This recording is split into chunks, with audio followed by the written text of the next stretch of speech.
like a test that I fail, so depressed when I can't seem to get out. But something deep inside won't let me quit. I swear that I'm inspired by all this shit. Tell me that I can't and I won't. That's what guides me the most. Your lies, I'll do what I want. The gas in the back of the sun, never leave. She's so bad, can't fade the black. The gas in the back of the sun, never leave. She's so bad, can't fade the black.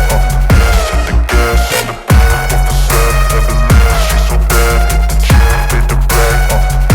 The gas in the back of the sun, never leave. She's so bad, can't fade the black. I'm inspired by thirst, I'm inspired by worth. I desire your worst, so you can just hide while I work.